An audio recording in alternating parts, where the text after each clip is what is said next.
মমতা বন্দ্যোপাধ্যায়ের উত্থান। সেই কারণেই আজকে নারী শক্তি জাগ্রত হতে হবে, নারীদেরকে আরো বেশি করে শক্তিশালী হতে হবে, নারীদেরকে এগিয়ে আসতে হবে, মহিলা সমাজকে এগিয়ে আসতে হবে। সমাজে মমতা বন্দ্যোপাধ্যায় শুধু একা লড়াই করলে চলবে না, গ্রাম বাংলার মহিলারা তারাও আন্দোলনে আন্দোলিত করবেন সারা বাংলা জুড়ে। এবং এই যে ফ্যাসিবাদী শক্তি, এই বিজেপি নামক রাজনৈতিক দল যারা ভারতবর্ষের উন্নয়ন চায় না, মানুষের উন্নয়ন চায় না, মানুষে মানুষে যারা বিভেদ বাঁধিয়ে দিয়ে, গন্ডগোল বাঁধিয়ে দিয়ে যারা ক্ষমতায় থাকবার চেষ্টা করে, তাদের বিরুদ্ধে এই নারী সমাজকে জাগ্রত হয়ে এক হয়ে লড়াই করতে হবে।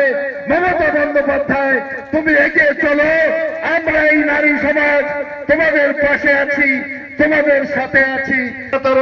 মহিলা তৃণমূল কংগ্রেস জিন্দাবাদ, মমতা বন্দ্যোপাধ্যায় জিন্দাবাদ, তৃণমূল কংগ্রেস জিন্দাবাদ। নমস্কার, ধন্যবাদ।